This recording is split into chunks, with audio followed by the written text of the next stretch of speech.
Prepare yourself for List Off, the gaming podcast where your hosts, Brian and Ryan, rank the things they love. 3, 2, 1, List Off! This week, we struggled to survive the top 10 deadliest game worlds. Thank you for joining me, Ryan. How are you?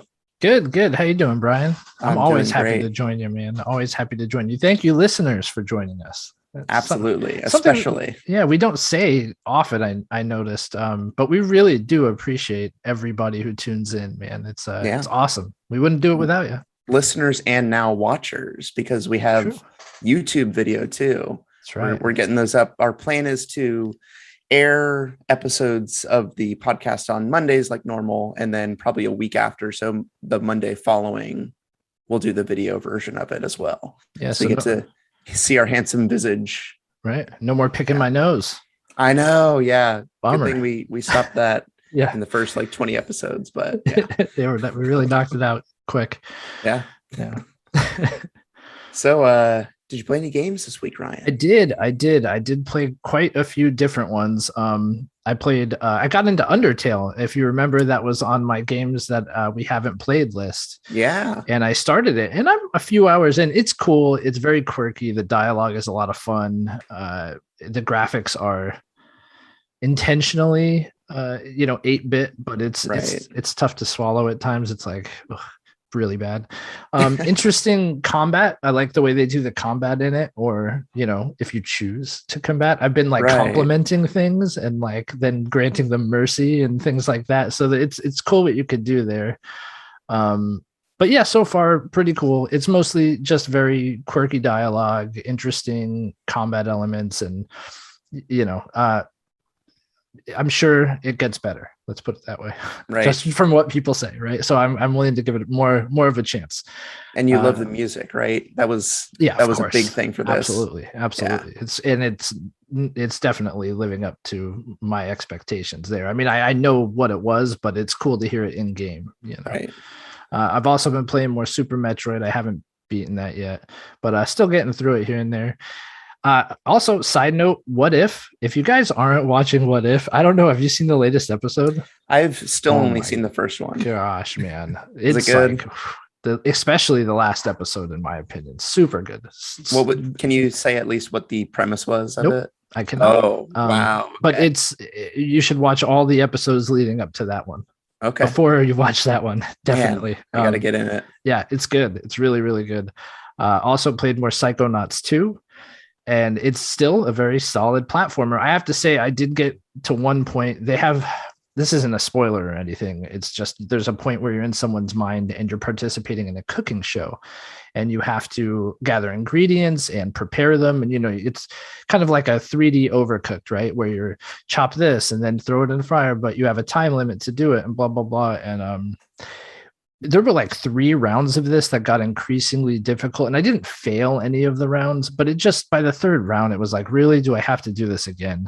Yeah. Kind of just a little too, it was like one too many on that part. But I did get to a really, really cool point in the game where it all of a sudden gets super colorful, and the entire art style of the game, all the characters change, and it's just really diving head first into this unique palette, and it's really eye-opening. If you knew what I was talking about, you'd laugh at that joke. That's a pun. But super cool, and it's actually really impressed me. I do see the value of this game and how people could think, oh, it's the best game of the year. There's definitely a lot of production value there and thought that did go into it. It's not mind-blowing in my opinion, but to each their own. I'm enjoying it. I do still plan on playing more, but I can already tell this part that is impressing me is going to last a while, just based off of what the parameters are to get through it. They kind of place that up front, hey, you have to do these things to make this work. And it's going to take longer than I probably want it to, even though it's a really cool part in the game. So we'll see. I will make it through it though, so I'll report more on that. I also played a game that is new to Game Pass, Brian. Oh, Marvel's Avengers. oh, that's right. Yeah. Yeah. It's a perfect price. Exactly what I was willing to pay for it. Yeah, it's what I paid for it too. So yeah, that's good. true. That's true. But you got the comp, right? Because you're like getting all the free list off swag. Yeah. So I actually realized that didn't that game get some next gen upgrades like PS5 and Series X? Yeah, now that I think about it, it probably does run at 60 frames per second. If I had to guess, it did seem very smooth when I was in game.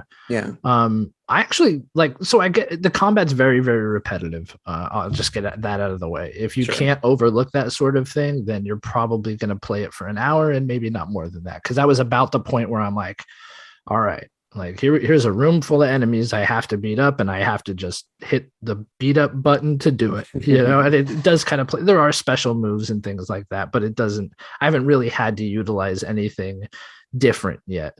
Right. There are some really cool scripted moments in it. I do think it's very cinematic. I think it's good characterization of these Marvel superheroes and villains. I had one point, minor spoilers for the first 2 hours. Do you care personally? I don't care at all. So there's a point where you run into Dr. Bruce Banner, and he's in his Hulk form, and you actually have to run from him because the Hulk is this unstoppable anger monster. And that was really butt clenching, man. We haven't used it in a while, man. Right? I think since the 1 year anniversary, but super butt clenching because it's the Hulk, and they don't sully the Hulk in this. He is full power, chasing after you, ripping through walls, and it's terrifying as you're running. And he gets real close a few times, and that's what I mean. They have these moments that are very well scripted because it does build that tension, and it makes it feel very cinematic and epic, and it's cool when those moments happen, and they do happen often. The voice acting is incredible. I don't think this game is as bad. I haven't played online yet, but just for the story aspect that I've played so far, which is maybe 2-3 hours, I've really, really enjoyed it. Definitely not, it's game of the year, it's so good, but it's solid enough that I'm gonna probably see the story through, and I'm almost definitely going to do that. Yeah. But and that's what I've heard is the story is good. It's all the extra stuff that is just garbage and just grindy. Right. And so I probably will not get online. I did have, I talked, this is going to sound crazy, Brian, but I talk all this crap about how I like third-person action games more than first-person shooters, and I have a lot of anxiety about playing games online. Well, this, but our listeners don't. I have been waiting all week to play more Halo, which just goes against everything I say on the podcast. And I can't put my finger on why, but man, I really, really enjoy it. The beta is again this weekend. It's a big team battle, and you played it as well, so we can both talk about this. Yeah, we played it together. Yeah, and they have all the vehicles, and I was only ever able to get the map fragmentation, so I don't know if the other map's going to be available tomorrow. But it seems like I'm not good. I'm definitely not good. My KD ratio is not good. I do help with the objectives from time to time, and I feel like at least once a match, I have a moment where I get 3 kills before I die, or I get in a vehicle, and that's enough sometimes. You don't really have to do well in the vehicles. If you're having fun in them, then that's enough to make it feel rewarding. But it does seem at least once a match, something happens that feels amazing. And is just a ton of fun, and it keeps me going into the next match. I don't care if I die twice as much as I take someone out. I'll get on a ghost, and I'll get to fly it around, and I'll take out at least a few people before they blow me up, and that's enough. Or I'll capture the flag. I had a few times I was instrumental in capturing the flag, driving someone to drop the flag off, and it's look what I did. I did something. Yeah. And the game congratulates you for that and gives you points for that. Oh yeah. It tells you all sorts of assists, and I know a lot of games do that, but it really puts it on the screen that you're helping out. Yeah, and it is that rewarding feeling, but it's also the personal enjoyment out of it. That hey, I don't have to be good. It feels like it's okay to not be, a professional Halo player in this game. You're always helping out in some way. Right. Especially in objectives. Yeah, definitely. So I'm definitely enjoying that. Cannot wait till the full game is released in December, which we are gearing up towards quite a crazy little holiday season we have here. Yeah. But well, I'm sure we'll talk about that. Have you played any games this week, Brian? So it was mostly Halo. The thing that I want to say about that, and I think I mentioned it to you as we were playing, but the sound effects that they employ in this game are very helpful. There's a lot of moments where, especially in the objective-based matches, where the sounds are really what you can pay attention to and not much else.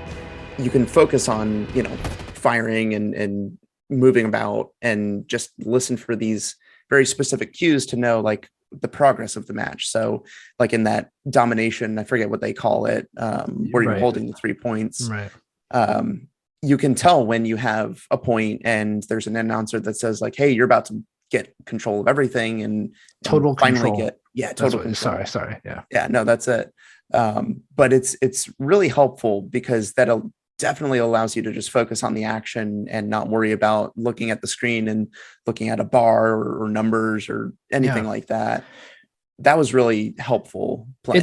It's the sound, and like you said, it's really that narration. There is a lot of dialogue coming from the Spartans on top of like the narrator of the whole arena, and it is super, super helpful. It's kind of a tactic that was, I would say it's borrowed from Apex Legends, because that was the first game that I really remember the characters themselves kind of calling things out, even if you weren't tagging things, which was another big thing that game implemented. Yeah. Which you can tag in Halo now too. Pressing, if you're on a controller, pressing up on the D-pad. Oh yeah. Whenever you're contextually looking at something like an enemy or a place, if you press up on the D-pad, it'll tag it. Oh, that's cool. And then your character will call that out to your other teammates. So people should use that more frequently. I know that Battlefields had that in the past, but they make it real simple to know exactly what's going on when you're using that. Yeah, there's even like that musical cue when the match starts drawing towards an end. Right. Like the Halo music just kind of comes in at a very low volume and it lets you know like one team is getting close. Exactly. Yeah. And that was always fun in like Overwatch really made good use of things like that. And it's good to see Halo doing that because those are all modernizations that make the game more engaging and fun.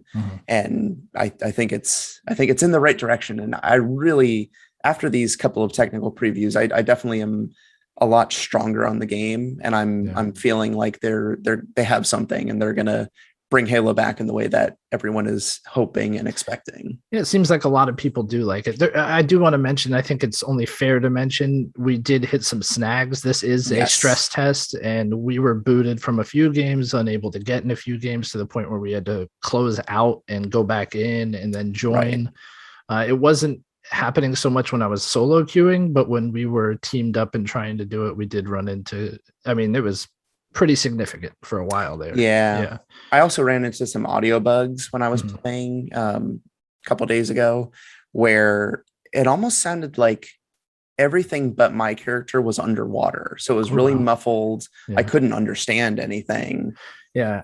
It was weird. After you stopped last night, actually, I played a few more matches and it got to the point where I couldn't play because there was lag, and I have fiber internet. Like I'm not getting lag, I did a speed test, like not possible. Yep. And it was to the point where like I literally couldn't play. It was that frustrating because you just like don't know where you are, and 5 seconds later you're in a totally different spot. And it was bad. That's never fun. But that's the purpose of this, right? Yeah, they want to get as much stress test as possible. I can't remember if this plays peer-to-peer or from a server that everyone's getting information from.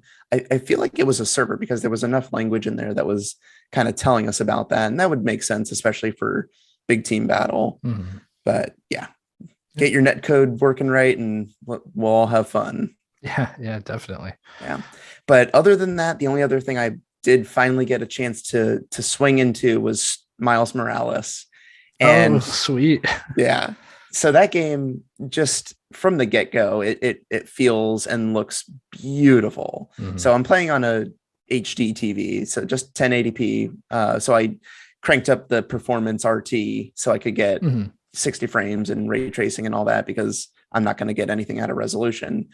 But this game, man, just everything is, it feels like an experience rather than like you're playing a video game, because every single frame, you know, is conducted in a way that it looks great. You're basically watching a movie when a cutscene is happening, and it really feels like an experience. And all these developers have gotten so good at just streamlining from cutscene to gameplay, and this game is no stranger to that. Isn't that they wild? do a good job, because like when our podcast started, it was a novelty. It was like, wow, only these few developers have done it, and it's awesome. And now it's like, it's just expected. Yeah, everybody does it now. And that's just in the last year or 2 years that people really took that on. Right. Yeah, very cool. So that's the one and only PS5 game I have, but I want to streamline that story. I'm happy to hear that it's a shorter experience than the 40 plus hour Spider-Man adventure. Yeah. So I'm looking forward to that. That's something that I can actually beat. Right. It starts out really cool too, I thought. With that rhino fight and chase. That's a lot of fun. So.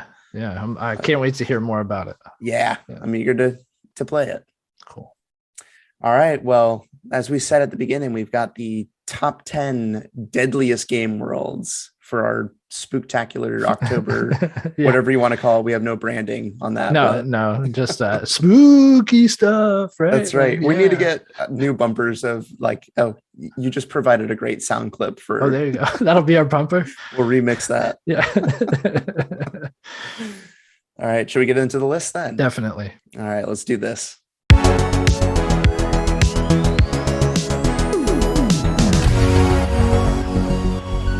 Alrighty.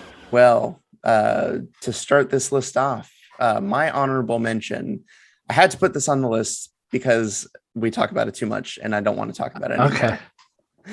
It's The Last of Us. Okay. The Last of Us is a horrific game world. You know what? Like, it's not here on my list, but since my list is in no particular order, I'll put it here just so we could get it out of the way. Okay. Yeah. Sounds good. So I figured you'd skip it, but man, this game world is pretty horrific. Yeah. It's very much like, you know, yes, the infected are a big problem, but the people you meet along the way are equally bad. And let's not forget that you literally can't go around these spores without a gas mask on or any damage to your gas mask, or you become one of those monsters. Yeah.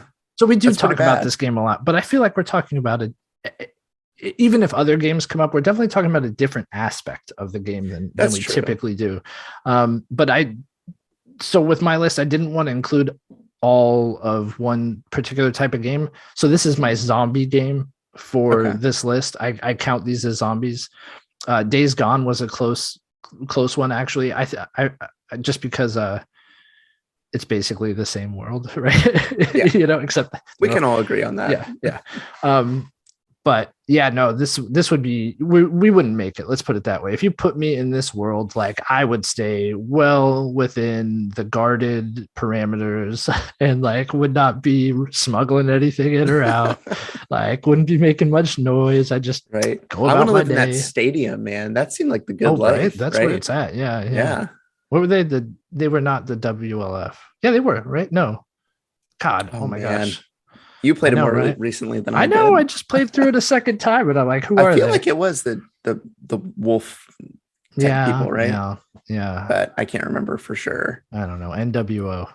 Yes. WLF versus NWO. Yeah, there you go. Those were the two factions, and we're sticking with it. But yeah, it's like you said, it's like you got crazy people who want to like scar themselves and shoot you with bows and arrows, and they only communicate in whistle. Not only communicate in whistles, but you know, they do communicate in whistles. Right. And then terrifying. Terrifying. Then you got clickers. Like, what would you do if you were in a dark room and you hear that clicker sound? I would expletive my pants. Exactly. For sure. Yeah, for sure. It'd be a little pee-pee coming out. Definitely, dude. Like, this is not okay. Right. And then the whole thing is the spores too. I always find it convenient that they know when they're entering a place with spores. Right. Like it wouldn't Well, work that way. You'd just be like, oh, I'm dead now. the screen gets a little kind of orangey. Yeah. But like you would just walk into a room and be like, well, that's it for me. Yeah. I mean, can they smell it or can they see it from like far away? Well, if you smell it, then aren't you? Oh yeah, you're you inhaling it. Yeah. Right. Crazy. That was I always thought that when I was playing, because like you would see the tint change and then like they would start to put on their gas mask. Maybe there's like a threshold, right? Maybe like you could inhale a little bit of it, but too much. And I don't know. Who knows? They didn't explain that. And they don't have to. It's deadly and you don't want to be around it. Yeah. I'm not like a survivalist. So you'll note with a lot of the worlds on my list, it's because I'm just a guy, and like it would really suck to be just a guy in these worlds, including The Last of Us. Yeah, totally. Yeah. Oh, so that was your number that's 11 it. That's too. my number 11. Cool. Yeah, sorry, man. All right. Yeah. All right. So moving on to my number 10, I put on here Dead Space because man, this is just a regular guy. He's just an engineer and he's running through these places and he's breathing heavy and that's probably what I would be doing and probably worse, but oh my gosh, these creatures. So remind me the name of what necromorphs. Is that right? Necromorphs. Yeah. Boom. I wanted off the to top say of my head, Brian, but off that's the top of my head. Yeah, no, that's pretty good. Necromorphs. Those are wretched creatures. Yeah, pretty bad. And yeah, we find out exactly why they are that way and where they came from, and it's all horrifying. And they will kill you pretty quickly, as we find out. Yeah, in gruesome ways. So I had like an interesting way of doing my list. This is not on my list because I assumed that somewhere out there's a world unaffected by it. Right. So like, it's weird. I think of the Dead Space gaming world, not as just like the Ishimura, right? Which is where the first one takes place. Like, yeah, that would 100% have made my list. Yeah. But realistically, like the Ishimura is just one ship, right? That's true. So like out there's a planet unaffected by all this, right? But it's weird because I also have things that go against that mentality on my list. So well, you know, I haven't played all the games, but don't you go on a planet in Dead Space 3 and they're there as well? I haven't played Dead Space 3. That's the thing. Yeah, I haven't played Dead Space 3 either. I'm pretty sure they're on Game Pass. They're there. So, yeah, and that's the thing. If it affects everything now, it did seem that way anyway in the first one. Like they let something out that can't be put back in. Right. So, I'm sure that's the case, which is, forget it. You're done. Yeah. But that's a good point. This is not necessarily an actual world, but in the gaming space universe, that you're playing. 100%. 100%. Yeah. So this is the end of an era here because we did have, prior to the news episode, 3 lists where we did not have any duplicate entries, if I'm not mistaken. Yeah. So we got that out of the way early. That's right. So my number 10 is Gears of War, Brian. Okay. Yes. Yeah, this would be terrible. I'm specifically talking about the world of Sarah, right? Because that's where it takes place. It's not Earth, it's Sarah. I know this because I had to look it up because I'm not all that familiar with Gears of War lore, but I know there's the Horde and there's a Locust and there's another one, isn't there? Was there Hive or something like that? I think the Hive is just like what it is, like where they are or whatever. But this world that you're on also has like a deep history of combat and war and destruction. There was like a centuries long war that took place prior to any of this happening, and then you have to deal with like the Locust hordes, and that's terrifying. They come out of the ground. Surprise, there's an entire cave system. They live right under your feet this whole time. And on top of that, like literally the dark kills you because those stupid bat things will just like tear you to shreds. Yeah. So it was and then there was the Pendulum Wars, which were a 79-year war. Like this would suck. This planet's terrible. You're going to be a soldier. And if you're not a good soldier, you're a dead soldier. It'd be terrifying. I mean, look at like Marcus Phoenix, right? Like I'm not that guy. I have a very thin neck, first of all, right? He does not have a neck. That's one difference. Yeah. You couldn't take a chainsaw to the neck as well as Marcus Phoenix. No, absolutely not. Okay. But like those dudes, super beefy, right? What's the Coal Train, right? What's the Coal Train? Coal Train, baby. Yeah, he's cool, man. But like, those are the guys who I would believe could survive a world like this. Right. Not this guy. Not this guy. No way, buddy. I mean, if you had one of those suits, you'd fare a little better. I think that adds a good amount of bulk. But yes, they are outside of that very bulky. Maybe I'd take out like a few of the regular locusts, but as soon as I come across like that berserk or whatever, forget it. Yeah, that's it. I'm done. So yeah, I wouldn't last long. No, me neither. None of those guns could save me. Yeah, man, I couldn't even hold a lancer, but yeah, right. Yeah, that's a serious world, and the fact that they just like holes just pop up and they emerge from them is that's pretty terrifying too. Right, like you have to be armed all the time. How would you sleep in a world like that? Oh yeah, you couldn't. Yeah, you couldn't. That's horrible. Yeah, I mean there are like. I played a little bit of 5 and there were like villages of regular people just living their lives, but it was like they were up in the ice mountains and like away from most everything. Life. That's like, oh, we're in this high altitude away from the ground as much as we can be. So yeah, hard life for sure. Yeah. Good pick. Not on my list, but cool. I almost took it off my list thinking it would be on yours. So I'm glad I didn't. Glad I didn't. Yeah. All right. Well, we'll see if I get away with a couple of these based on my Dead Space pick. But I'm gonna go with the world of PT because that's a house. It's a house. No, I'm just kidding.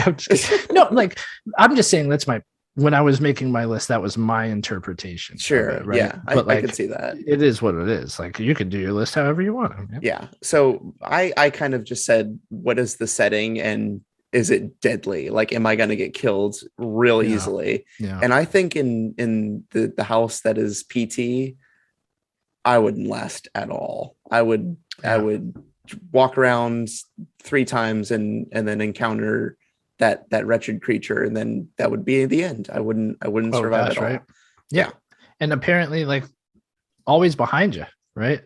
Oh yeah. Yeah, like that was revealed that she was like constantly behind you. Jeez. So yeah, you got that to contend with. Yeah. I don't want that. Yeah. Everything about that hallway. I want to see that game again. I turned on my PS5. I saw PT in my library and it said cannot be played on this console and only on PS4. Mm-hmm. Which now that I'm thinking about it, I should have sold that PS4 on eBay with the PT demo on it, and maybe I would have got more money. But yeah, probably. But I would have probably like restored factory defaults because you would have given your profile away at that point. Right? I would have had to give my profile, which has all the other games, so not worth it. Yeah. So no, I hear you. Yeah, no, that'd be terrifying because there's like little fetuses in the would you walk forward? Because that's what the PT is, right? You walk forward. Would you even be able to move? I don't think so. I'd be able to make a few rounds because you'd kind of be like, what's going on here? Like, what is this? Yeah. And then as soon as like, you see that thing in the sink, I'd be like, no, I'm not going any further. Does this door lock? Like, I'm good. Oh, you just stay in the bathroom with it? That's it, man. Okay. Well, I mean, like, it's got to be better than what's out there. Right. Oh, jeez. Yeah. Good pick for sure. Thank you. So this one might be on your list though, Brian. Okay. My number 9 is Subnautica. This ecological biome matches 7 of the 9 preconditions for stimulating terror in humans. Ooh, not on my list. Oh wait, never mind. Spoiler alert, man. Jeez, way to give up the goose, dude. So there you go. I guess I'll let you talk about it later. No, I'm kidding. No, like, come on. This is definitely one of those worlds where there's a name of the planet you're on. I just don't know what it is. It's like 45460 or something. Yeah, it was like alphanumerical, right? Yeah. First of all, I'm not a good swimmer, This is a completely water. Well, there's some land. There's some land, but like, so have you?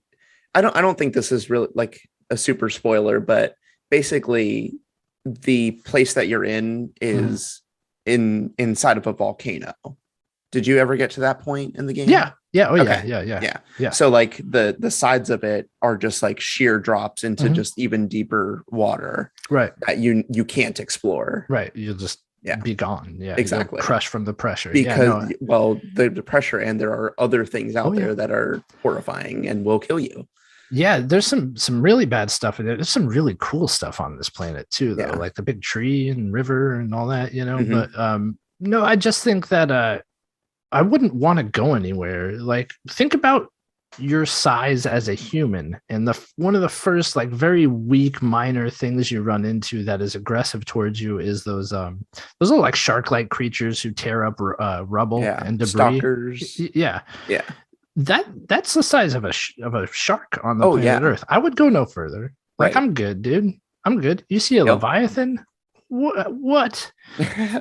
No way. Like, what are you gonna do? What are you gonna do? And like, I know, I get it, right? In the game, you know that if you're in your sea moth and like a Leviathan comes and gets you, you're gonna survive that, right? You're gonna be able to get loose and escape probably. But like, if this were you had to be on this planet, come on. And then you're all the like threat of asphyxiation too, right? Lack of oxygen. You got to craft everything. You got to like find your own food. I'm not good at these things.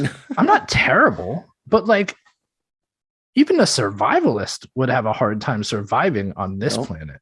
Like, it's terrifying. It's terrible. Do you think you can just like catch fish with your hands and extract water from a bladderfish? Like, no, it's not gonna happen. Yeah, but he does have tools in game. So like, let's just say you even have those tools, and eventually you could craft things. But like, how long do you think it would take me to build a sea moth? Oh my gosh! Well, so that's the thing is like, you just have to get the parts. That's right. The fabricator does it for you. That's right. But still, like, having to go like even like 50 meters down into the water. Yeah, that's terrifying. Yeah. And how disheartening would it be that you get all these distress calls, and every time you get there, they're gone, like toast, obviously in a violent manner. Right. Like, that would suck. It'd be terrible. Yeah. It's funny. Some of those, you're like, you have to swim pretty far to get to them. And then like, you have to like dodge all sorts of creatures on your way there that are really terrifying. And then you get there and listen to them. They're like, hey, we're thinking about swimming from our pod all the way up. Like, it looks pretty clear up there. We should be fine. And you're like, no, I just swam through all of that, and it was really bad. Where you go and you swim through like the big gaping hole ripped in the side, and the last log is like, I hear something knocking on the side of this, and it's like, terrifying. It really is. Yeah. We might talk about it more later. Maybe.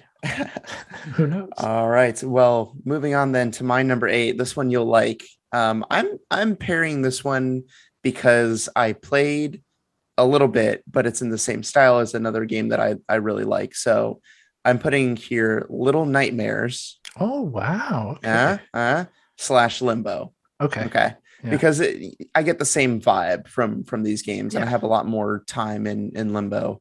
But Little Nightmares, it might be a little more deadly to me, just because seeing some of these creatures, and I haven't encountered all of them, like I've said, but they seem pretty deadly. And then certainly in Limbo, you're dying left and right, and everything. You can't even see some of these things that you're like getting literally impaled on. Right. These gigantic spiders that are just like silhouetted. And, it just looks like a part of the landscape. Yeah. Sometimes you'll just like jump over something and then land on something that it's you can't tell what it is, but your character is dead, and then you come to realize like, that turns out that was a bunch of like really sharp tacks or something. Right. So yeah, I like very deadly. Really sharp tacks. Yeah. Yeah, definitely. Little Nightmares, like, everything's so much larger than you, and it just wants to like devour you. That's horrifying.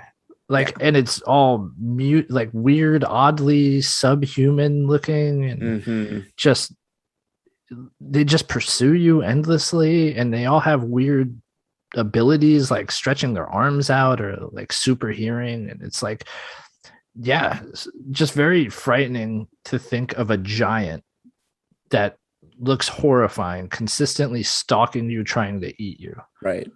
Not cool, man. No, it'd be bad. No, it's that is a deadly gaming world. It is deadly. For sure.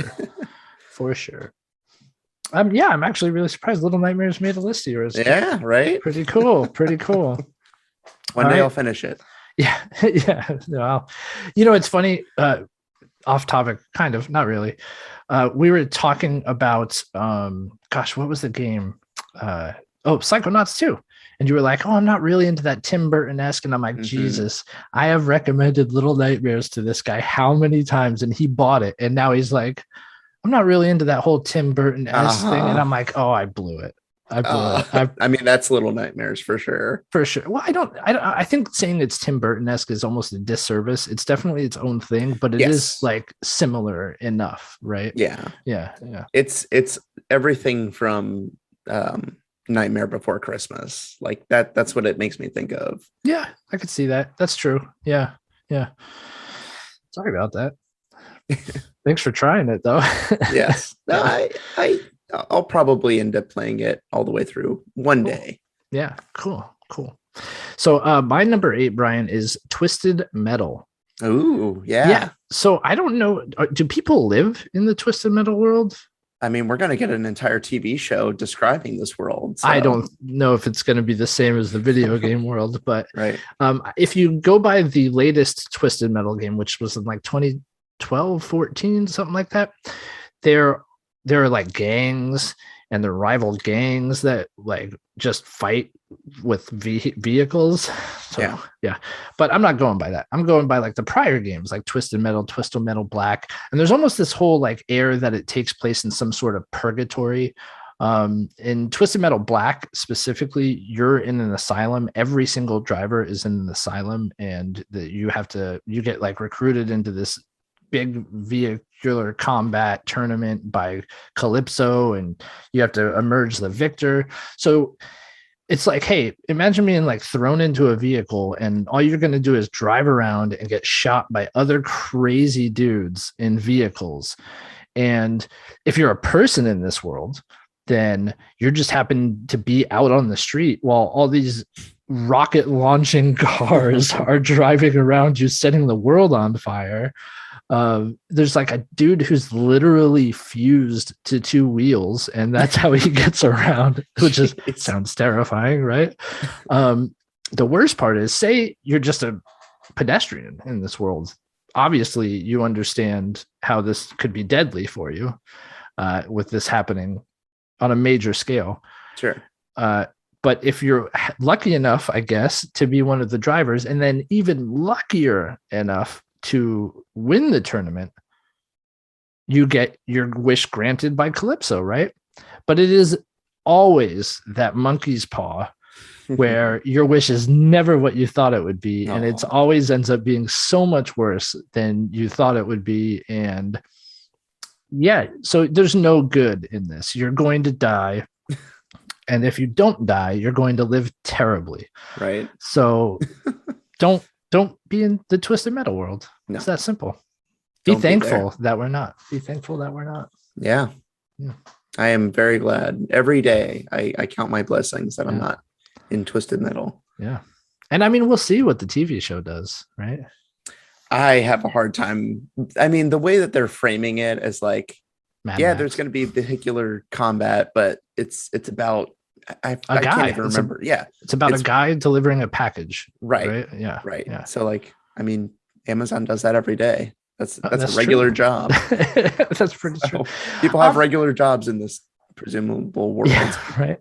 And like, I could see it being kind of Mad Max-ish, which it wouldn't be bad. Wouldn't be bad, but why call it Twisted Metal? Yeah. Yeah.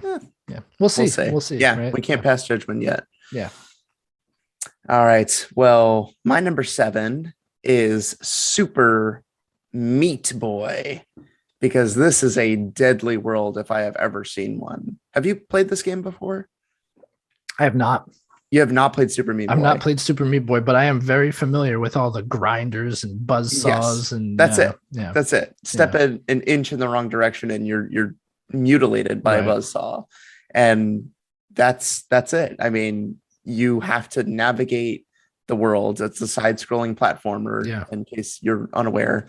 Every inch is coated in red because it's all blood from your past selves, and it's you have to just do pixel perfect jumps and timing to get through it's just buzzsaws and just collateral, like just calamity, basically. Yeah.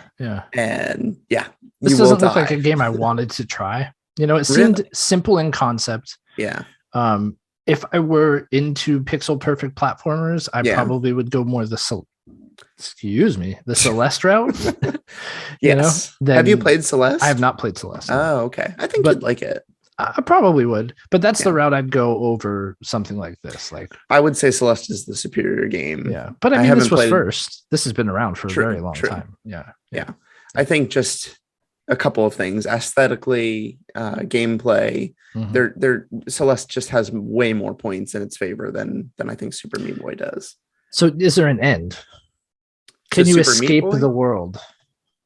Of Super Meat Boy? Yeah. Yeah, I believe so. Oh, okay. Yeah. Just I think curious. it's basically I've never beat it, but I think it's basically you're trying to save your girlfriend and this Typical.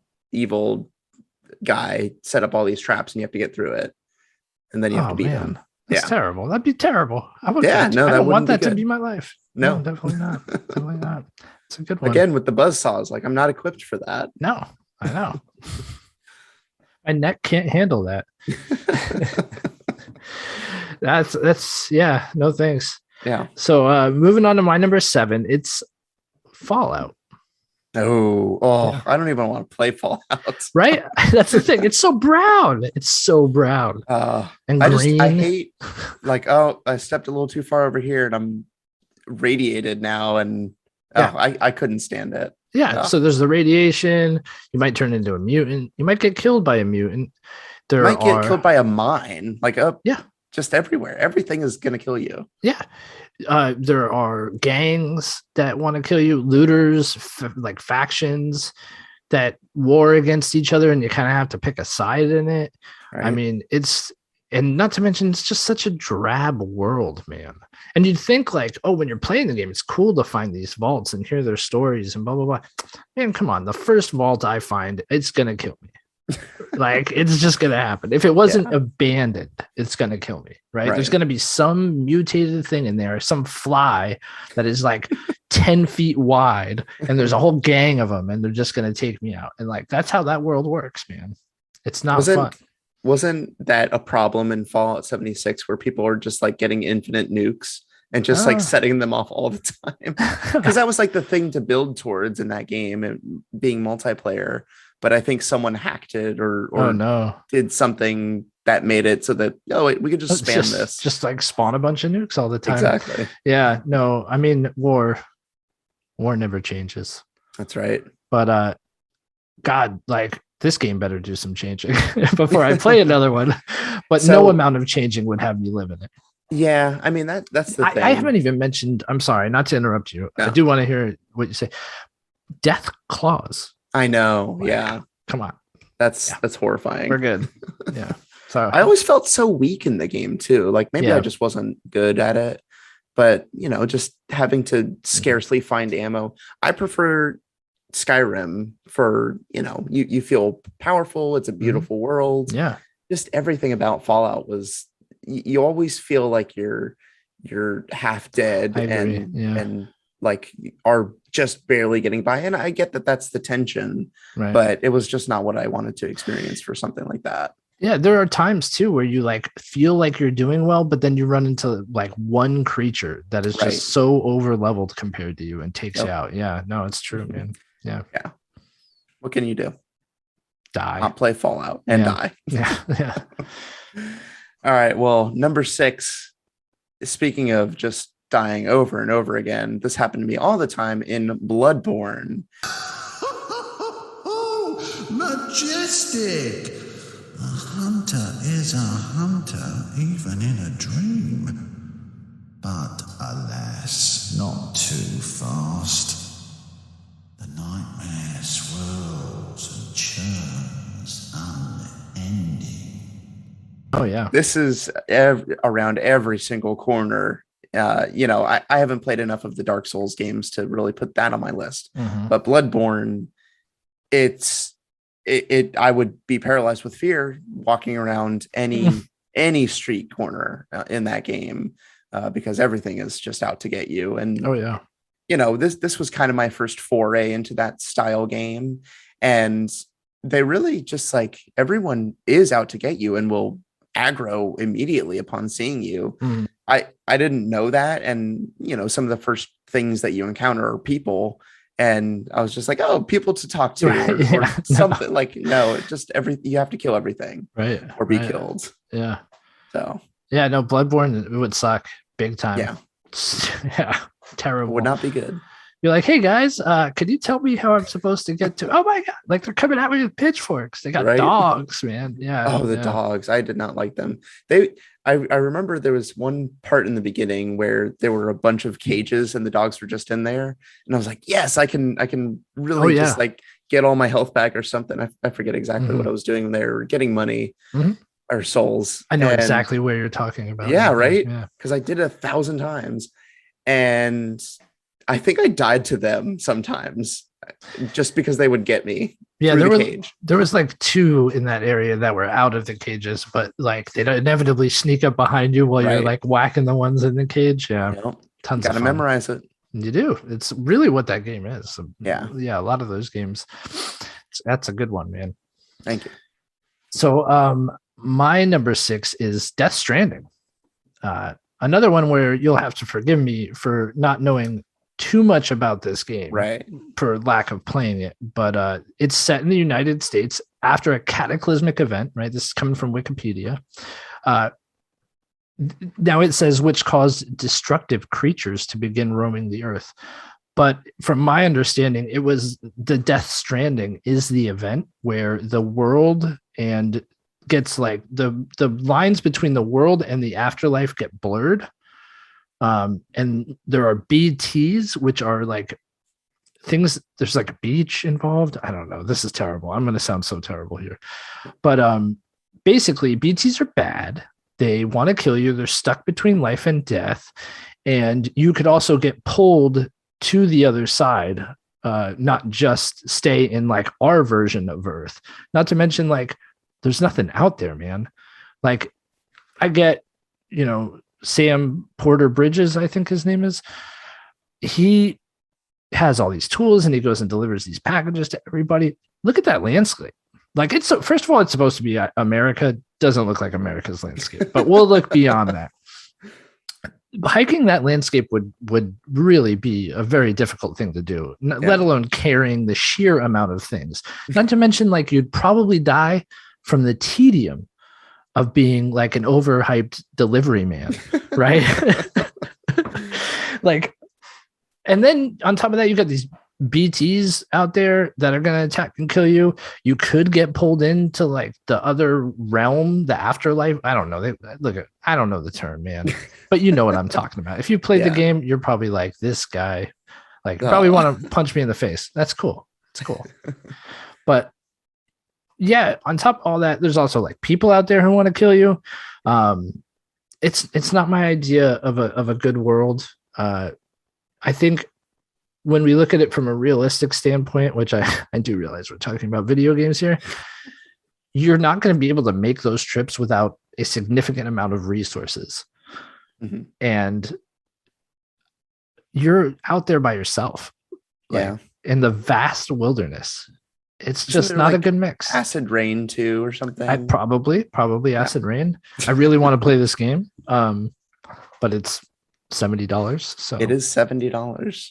Probably not going to be playing this game. Yeah, I do want it, but with it's very contentious. Yeah. People either love it or they hate it. Yeah. And I have heard enough about it to think, man, I don't want to be in that world and I don't want to experience that gameplay. Yeah.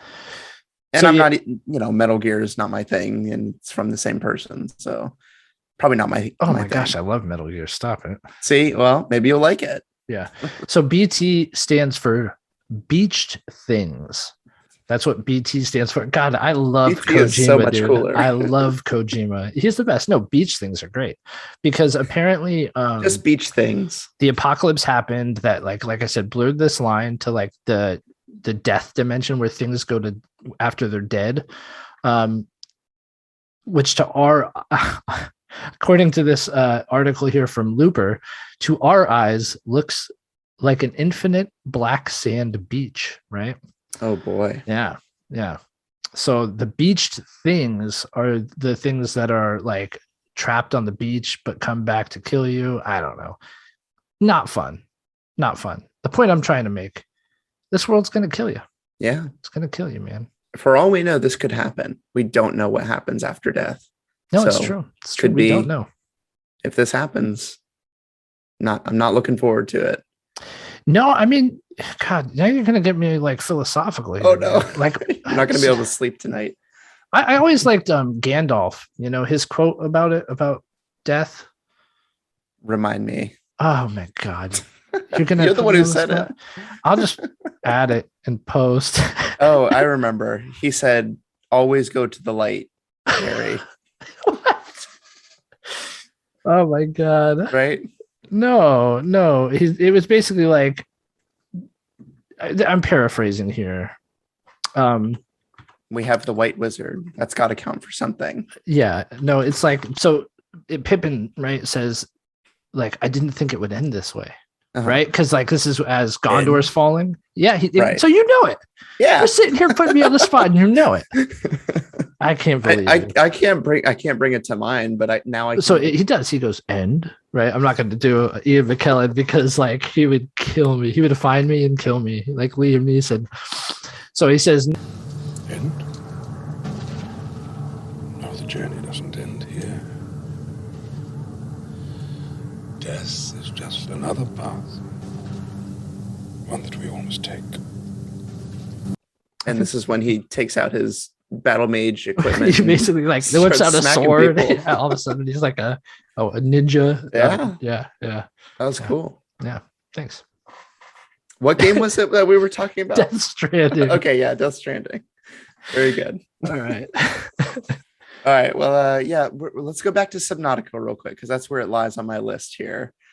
Detecting multiple Leviathan class life forms in the region. Are you certain whatever you're doing is worth it? One thing that Cool. I want to mention about this game is I think, and I might have said this in the past, this is a terror game. So it's not a horror game. It is a terror game. Yeah.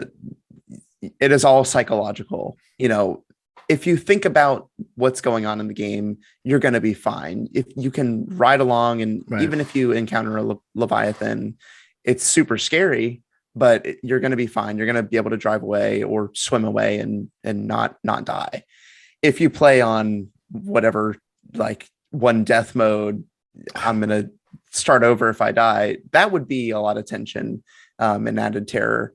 But just the fact of if I jumped into the water and had to contend with this world, I would absolutely be dead within minutes from thirst, probably. Yeah. But yeah, I already have that thalassophobia, and I would not want to even leave the safe shallows for anything. And the game kind of pushes you. It's like, hey, there's going to be some radiation that's going to come over here, and you kind of have to work towards getting your stuff up and running because things are going to happen where you're going to have more problems to deal with. So yeah, there's a lot of elements that I would definitely classify this as a deadly game world, and one that I would never want to visit. Yeah, no, absolutely not. I think having it on my list is yeah. So I would further this with Below Zero's world, which is the same world but in a like one of the polar ice cap kind of areas of it. But the same kind of stuff is going around, and you have to contend with the freezing temperatures, which are only alleviated by going in the freezing water. So no, I wouldn't do that. Not good. Yeah, and there's like stuff that wants to kill you on land now too, right? Oh yeah. Yep. There's basically stalkers on land that just have nice furry white coats. No escape. Yeah. No escape. Speaking of worlds that want to kill you, since that's the entire topic of this list. Yeah. Atropos, ever heard of it? No, I think I own it, but no. No, Atropos is from a world in a game called Returnal. Oh, okay, never mind. Yeah. I'm thinking of Apotheon. It was that? like a PS Plus game I don't know from a that long one. time ago. Okay, yeah. Yeah, no. Anyway. So Atropos is the planet you're on in Returnal, where every single thing wants to kill you, and they're all really good at it. Yeah, I would die really, really fast. If you haven't noticed, that's the running thread here. But Celine's pretty well equipped for the job. She's quick, she's good with a gun.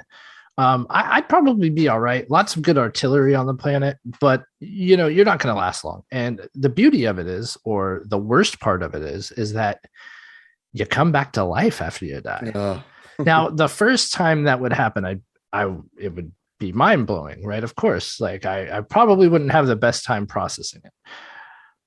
But how long would it take to just resign yourself to the fate that you will be dying and dying and dying eternally, like eternally, for infinity, for an endless amount of time?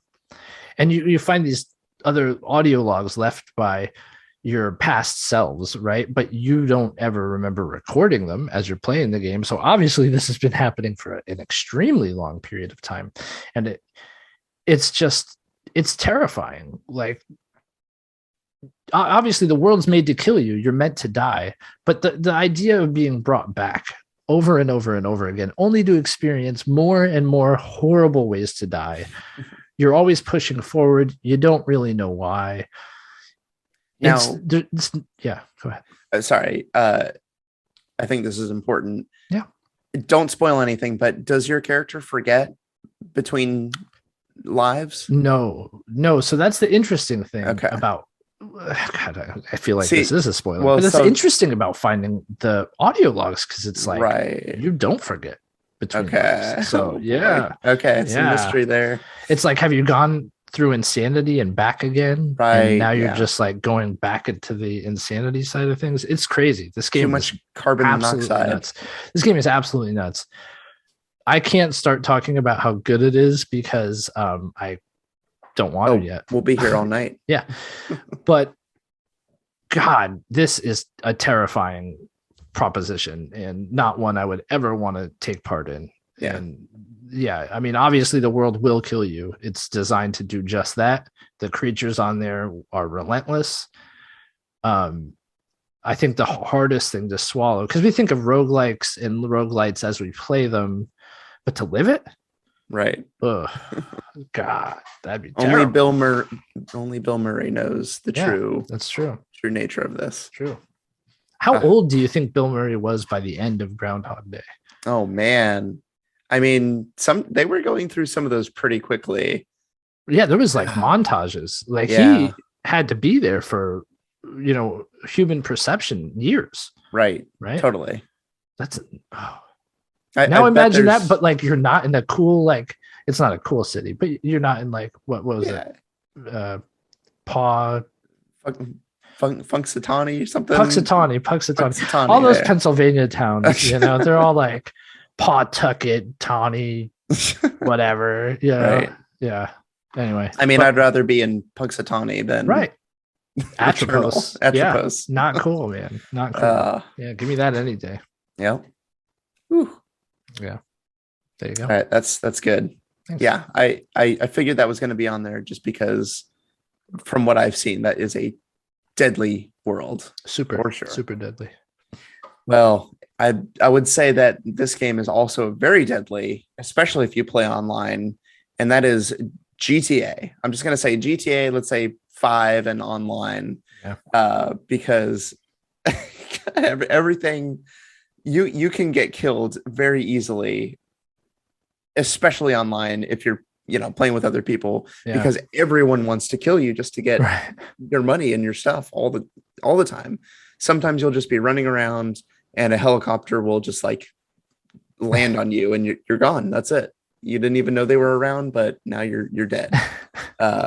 And just, story mode GTA, pick a GTA at this point. Right. But you are not a good person, and people know that, and they usually want to kill you. Mm-hmm. And I would say, just from the profession that any one character in the protagonists play, that you're gonna die from something. Everyone wants to put a bullet in your head. Yeah. Well, I'll go back to what I was saying about Twisted Metal too with GTA. Like, even if you're in game, right, as a pedestrian, Right. like a free guy, if you will. I was just gonna say, free guy in theaters now. Right. Not sponsored at all, but haven't seen it. So yeah, even if you're just a pedestrian in the world of the main games, there's crazy people just shooting, like at least one guy going around the world acting like he can do whatever he wants and get away with it. Right. And he does just that. But GTA Online is even worse because there are a lot more than one person doing that. There's a lot of people going around doing whatever they want in the world, and your chance of surviving that is slim to none. It's chaos. It's chaos, utter chaos. That's a good one, man, for sure. Thank you. Yeah. So moving on to my number 4, and you may laugh. You may not understand why I picked this, but imagine yourself, if you will, Brian, in the kitchen. And all of a sudden it's on fire. And you run for the fire extinguisher, but it disappears. And you run for the door, but the door is not there anymore. And the kitchen will just burn with you inside of it. Now imagine you're taking a dip in your pool. And all of a sudden, the steps and ladder to get out of the pool disappear. That'd be terrifying. Pretty deadly, right? Yeah. I'm talking about The Sims, Brian. Oh, I'm talking about The Sims. At first, I thought you were talking about Overcooked, but no, The Sims. No, okay. The Sims. Absolutely. Absolutely The Sims. Like, yeah, anything could kill you in this world. Yeah. You can get electrocuted. Be some demented god that puts you in a box in a basement with no food or toilet. Yeah. I'm not even talking about how terrifying it would be to have no free will. Like, you have very limited free will. There are times when you get to act on your own, but it's all dictated by this being who is very sadistic. I guarantee it. We all had those sadistic moments in The Sims. Yeah. Come on, be real. And like, that's terrifying. Not necessarily deadly, but terrifying, right? Anything in this game could kill you. Sims are lemmings. They are cannon fodder. Like, serious. Going in the pool can kill you. Going to take out the trash can kill you. Plugging something in can kill you. You could be trapped in a room and not have any food, and that'll kill you. It's a lot there. I think Simlish is the language, is it not? I think so. Yeah. Like Simish. Is it Simish? Yeah. I don't know. It's one of those.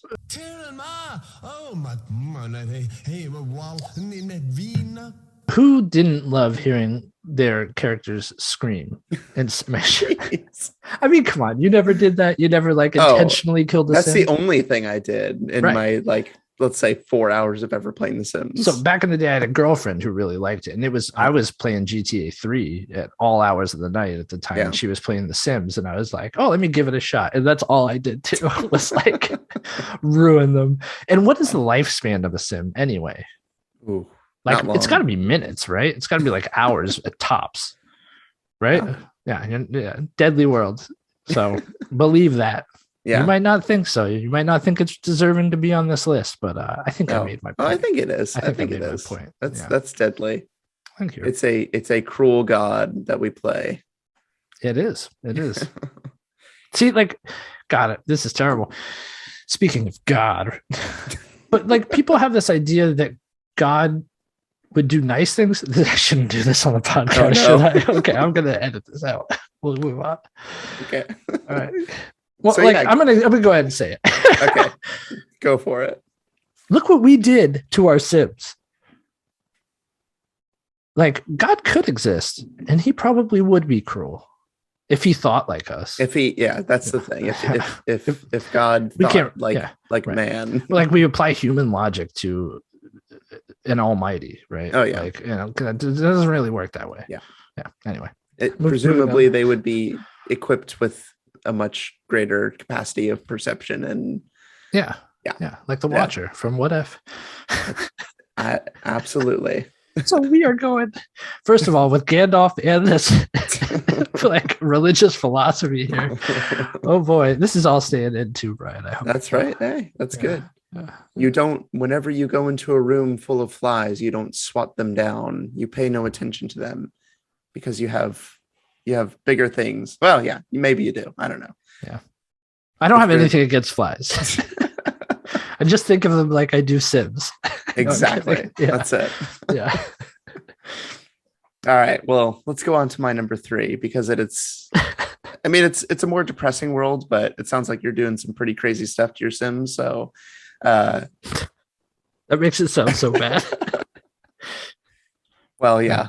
Let's say Andrew Ryan didn't do as bad to his people in Rapture. Okay, more religious stuff here. BioShock, the City of Rapture, Underworld. He wanted to create just a beautiful haven. What's the word for like paradise, basically, where everyone could live and be rich and elite. Utopia was the word that I was looking for. Yes, man, we are good. Mind meld. That's it. Yeah. Always finishing each other's sandwiches. That's right. Yeah. So, okay, I have a question now that you that's from Psych. Up. It's from Psych. Yeah, that's incorrect. Yes, it is. No, it's from Psych. Okay, I thought it was from Arrested Development first. What? What episode of Arrested Development? There's an episode where Michael says that, and he's like, "We're always finishing each other's," and then what's the sister's name? Oh, I don't know. Yeah, I love their chicken impressions, though. Oh my gosh, yes. Why does everybody think that I'm scared of girls? Because you're a chicken. You're a chicken. Cuckoo-ca-cha. Cuckoo-ca-cha. What are you doing? Michael and women?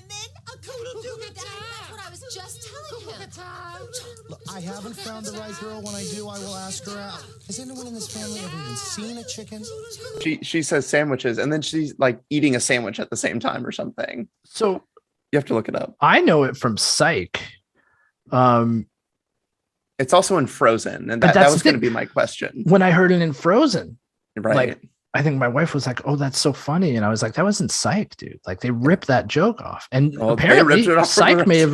This is interesting. Now we have to find out if any of our listeners know which, like whether it was Frozen, Arrested Development, or Psych, or some other entity out of left field. Let us know who said this first. I mean, I'm sure someone said it before any of these things, but in popular culture, I would say those are 3 big ones that we need to know who came first. Yeah. So we'll have our social media links in the show notes at the bottom, but feel free to reach out and talk to us anytime. We'll talk back. Yeah. In a good way. That's right. Yeah. Yeah. Sorry. Back. All right. So getting back to BioShock, this place is deadly because if you don't fall victim to the crazy inhabitants that are here, you will succumb to the effects of living in Rapture by your own volition. Yeah. Because these people are pumping themselves full of drugs that give them different abilities. And that's why, Adam. That's why they're going crazy, and they have, it's an addiction. They're wanting more. They want to get more powerful and live their lives in this elite world. And that's what most of these people succumb to at a certain point. And every single encounter in this game is just a recipe for death. Yeah. If it's not the people, it's the big daddies.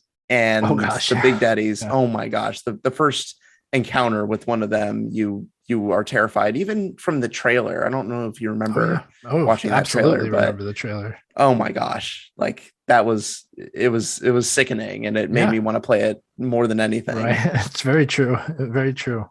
But just talking about things stalking you through levels and encountering big daddies that are just there to protect the little sisters, and it's going to kill you. And at any, you're just in these corridors that are some of them are breaking under the pressure of being under the ocean and immense, tons of water. Just nobody working on them or anything. Yeah. Nope. Yeah. This place is deserted except for the crazy husks of people. Yeah.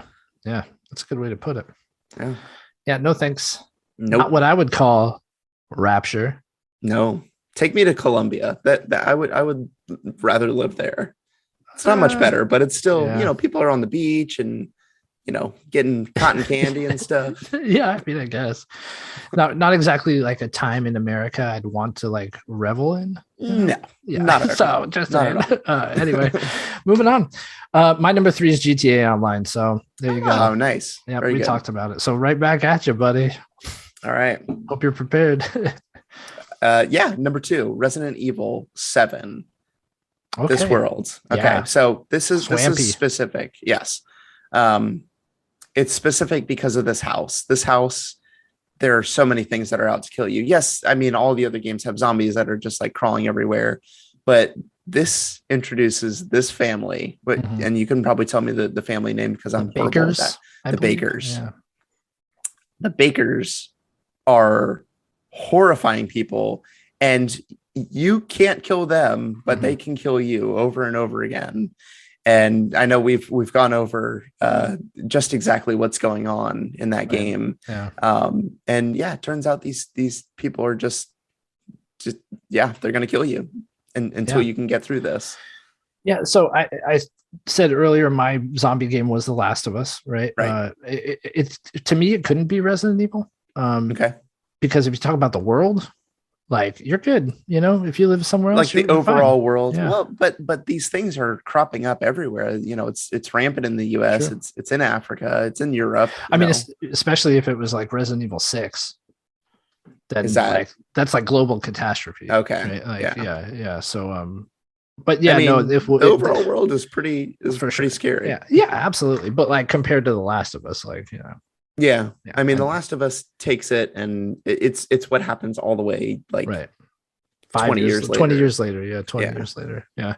So the one thing I'll say is like, I'm not a germaphobe, but there's nothing in this house I would touch. Oh yeah. No. It's like I gnarly, might touch moldy. the raven soup, but maybe nothing much else. It's just all moldy, bug ridden, terrible. Yeah. Like I'm far from a germaphobe, but like, God, it's so dirty, Dude, this is what my house looks like 24/7. Yeah, you say you I wouldn't can tell. touch anything? I can tell. People can look on video. Just look at the now. background. Look at this. Now you got to go check it out. If you haven't checked this out on YouTube, now you're gonna have to see what he's talking about. I mean, what's back there? It's just darkness. I don't know. It's probably a bunch of raven soup. A big My pot, raven soup factory. big pot of raven. Yeah, that's right. Good pick though, for sure. It's like that swampy setting too. Really did a lot for the the environmental horror in that. Yeah, that's right. Yeah. So moving on to my number 2, it's Silent Hill, which is not a zombie game. I would not consider this a zombie game. Who the heck knows what is happening in this game? I mean, go ahead, tell me, right? I've played a lot of Silent Hills. There's fog. There's a lot of fog, super creepy fog. And then there are things in the fog, right? That you Pyramid can't Man. see till you get. Hold on. Pyramid I'm getting Head. there. I'm getting Okay. there. We're not even on Pyramid Head yet. Okay. Like, I'm just talking about the regular, like, goopy guys that are that just like go after you and want to like maul you. And then not to mention, my God, there are like burned babies that chase after you. Jeez. Yeah, terrifying and like kill you. And then there are the nurses with the nice cleavage. Everybody's familiar with that, right? Oh yeah. Deadly. I'm sorry, but like it shouldn't be that way. If you ask me, like, come on, we need to do. It's an odd thing that happens. They're doing it on purpose. Yeah. So and then there's Pyramid Head. Like, not to mention this super large, imposing, giant knife wielding, pyramid headed thing coming after you. Then there are also people that you meet, and they're all really vague. Everything's so vague, right? Nothing's ever said. It's all like odd dialogue that's just offsetting, and eventually the people you meet inevitably become villains, right, in some way, and try to kill you as well. So that's nice. And it's weird, I talked about it being kind of purgatory with what was that, Death Stranding I talked about? Yeah. Yeah. So this is very much with Twisted Metal, right? Like, who knows if that takes place in purgatory, right? But this is like, it's that, like, nothing is happening. There is no outside world. There is only the fog and the things within it, right? Oh. And it's you never really know what's happening, if it's like inside your mind or if it's in actuality, like something you're going through physically. The thought of everything being out to kill you is terrible. You wouldn't live through that. But being like having this thought in the back of your head that it may just be that you're actually insane, that's terrible too. Maybe not deadly, but pretty freaking bad. Yeah. You know? Yeah. I mean, that kind of happened, if I remember correctly, in Alan Wake. I think there was some. Dude, you can't spoil this. It's going to be new. It's going to be new again. Yeah, I guess that is getting remade. Yeah. I mean, it's been out for a long time. Mm-hmm. I think there's some mental stuff from the beginning, though, that this I don't know, writer is dealing with. Yeah. No, you can spoil it. I was just giving you a hard time. Yeah. So Alan Wake dies at the end. Does he? I don't even. I don't know. I didn't play the game. This is a joke. Yeah. Maybe he does. Maybe I did spoil it. Oh no. Not intentionally. Good pick. I like it. Thanks. Yeah. I feel like that's a complete franchise. Maybe this is a good list. Franchise that I never got into. I know we've done the games, but like actual franchises that we've never played. Yeah. This is one that it for whatever reason goes up against Resident Evil in my mind. And I think in a lot of people's minds, but just one inevitably wins out over the other. And you it's like Sega and Nintendo, one wins. Mm-hmm.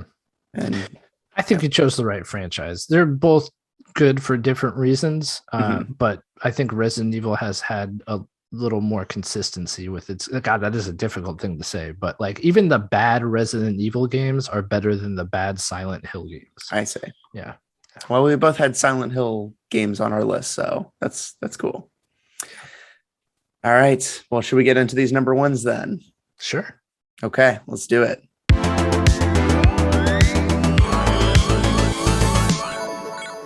All right. Number one, Deadliest Game World. I think this is a clear one for me. I had this in my mind when you suggested the list, and it can be none other than Doom.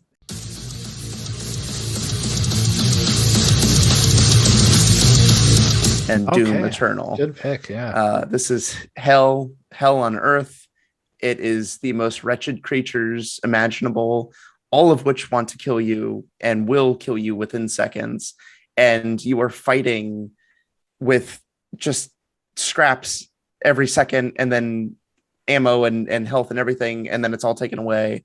And it's just an up and down. And that's part of how much fun it is, just balancing all of your needs and prioritizing your needs and what the biggest threats are in any given room at any given time. And it's so fast, and we're talking split-second decisions between life and death. Yeah. And Doom Eternal introduced a lot of different jumping puzzles that were really difficult too. And I wouldn't say you die at those, but in real life, if you were doing these things, you're falling for hundreds of miles down below, and that's it. And there, even in the later stages of these games, there are just like gigantic demons and angels basically that are fighting. And if anyone stepped in the wrong direction, it would be the end. But just you're always seconds from death at any second in this game. Yeah. I think this game, the scary factor doesn't really come into play as much for me anymore, at least, because this game has a very strong sense of what it is. Right. And there's a hint of humor, kind of like campy actiony, right? Yes, it's very campy. I mean, you're jumping, and I forget what the floating, like, I don't know if it's cyber demon or whatever, right, the head, the floating head with the eye, you're like plucking out the eye and just like throwing a grenade in there. It's like, it's very campy, for sure. It's silly at most of the time, so it doesn't really get to that scary aspect but it's deadly. Yeah. Everything about it is deadly. Yeah. I'm no Doom guy either. Yeah. Goes back That's to true. what it was with Gears of War. Like, I'm toast. Right. Yeah. No, that's a good number one. This one is definitely one that would have been on my list, but I had a feeling. Yeah. It was for sure my number one. I mean, it's hell. It's you go to hell, and when you get back to Earth, hell comes to you. So it's you don't escape. Yeah. Oof. Good pick. I would not want to live it at all. But my number one, Brian, if you didn't notice earlier, you mentioned a game that I should have had more to say about, but I didn't. And that game, of course, was Bloodborne. Ah, cause, or some say cousin. Do you hear our prayers, as you once did for the vacuous realm? Grant us eyes, grant us eyes. Ah, yes. Very good. So it's what you said. It's very Victorian horror, but it goes deeper than that, right? So let's just say you're an average person. Like, you're going to go mad and you're going to be one of those things with the pitchfork, probably. But if you're a hunter and you're lucky enough to continually be reborn into this cycle of going up against horrible monstrosities and then dying and then coming back to life and doing it all over again, it only gets increasingly worse. The things you are up against only get increasingly worse and want to kill you more and more and more. There's tragedy all over the place because of people who once lived in this world of Yharnam, and the hunt happened and they have now perished. There's a person who helps you out early on through a window and he perishes by the time the game is over. There's enough, like, there's even other hunters who, when you first meet them, you're like, this person's that knows what's up. They're better at this than me. Well, they either go mad and turn against you or die themselves. It's like nobody would survive this world. Nobody. And in it, let's just say you get more and more insight and your eyes open up to the true horrors of what is going on in Yharnam. And it goes beyond just your werewolf that you run into or your ogre that you run into. Now there are like Lovecraftian creatures everywhere that you didn't see before, but you crushed enough insight and now you see them. What is it? Madman's knowledge or something? And now you see like the true horrors of what is going on around you. There are aliens, by the way, in Bloodborne. Yeah. Jeez. Just really? Yes, I am not lying when I say that. that. Man. There are I think this game did such a good job of making unimaginable horrors tangible. It's something that's not easy to do. Even when you read things like Stephen King or Lovecraft and they describe these otherworldly creatures, the best Lovecraft can do in a lot of instances is like, the human brain can't even handle it. Like, you go mad and like, it's a lot of tentacles and stuff like that. But when you see the things in this game, granted, you're playing a video game, you probably don't think twice about it other than like, I have to defeat this creature. Right. But if you were standing there in person with some of these things standing in front of you, yeah, like, I would cower in a corner. Yep. And fetal position, crying, little wet the pants, like, I mean, there's no getting through it. Yeah. And yeah, this is absolutely one of the deadliest worlds out there. And this is my number one. The rest weren't really in any particular order, but this is the one that, like you said, came to my mind as soon as we said, this is the list we're going to do. Right. Yeah. I was like, oh, Bloodborne. Absolutely Bloodborne. Yeah. I mean, it made both of our lists. So that's a big one. Yeah. Yeah. And out of all the Souls like games, Soulsborne games, this is the one I think that would be the worst. Yeah. Yeah. I mean, you were talking about the poison swamps and Dark Souls, and that doesn't sound like fun. Well, there's a poison swamp in Bloodborne, isn't there? Oh, geez. Probably. Yeah. I didn't get that far. Yeah. It's not, it's very brief. It's very brief. Okay. And I think it's not even like 100% necessary to go through it in Bloodborne. But yeah, right. It's true. Demon Souls. But Demon Souls is like Boletaria, I think is the name of it. So you could technically, I think you could live outside of that area. Like you are even someone who travels into that area to combat what is happening. Dark Souls would be terrible. Don't get me wrong. It would be completely awful. But I think Bloodborne's worse. Yeah. Yeah. Just aesthetically, it gets under my skin a little more. Yeah. That makes it deadly. It is for sure. Good list. I like you too, it. Man. You too. Yeah. This was a fun one. Yeah. These are deadly things. Happy October. Yeah. Well, to continue with October's spookiness, we do have a show for next week. Yeah. We are delving into the top 10 monsters in gaming. Yeah, we are. Ooga booga. Yeah. So I will say, real briefly, it's always great to hear from listeners. I didn't ask this person specifically if I could name them, so I won't. But a listener reached out and said that they had recently bought Hades, which is a game they normally would not have considered playing. But listening to our podcast has opened their eyes to games that maybe weren't the ones that they would think would be in their wheelhouse. And they also said our top 10 Hades boons helped them significantly in playing that game. So if you're listening, you know who you are. I didn't have permission to shout you out specifically. I should have asked that, so I apologize. But that is like the greatest praise I think we could ever get. We all, as we mentioned at the top of the show, we appreciate each and every one of you. But to reach out and contact us and let us know that sort of thing, that really does make us feel pretty darn good about what Absolutely. we do. And we appreciate it. Definitely. I think that Boons episode, Hades Boons, that reads more like a game guide. I mean, you can listen to that and it's a tips and tricks almost for that game. Yeah, I'm just glad people it helped them, because we were going off what worked for us, not really like anything. I mean, we're not going off of any like number crunching or what the meta is or anything like that. So yeah. I mean, your insight definitely helped me. Like there were a few things that I wasn't doing, and then you said them, and I'm like, oh yeah, of course.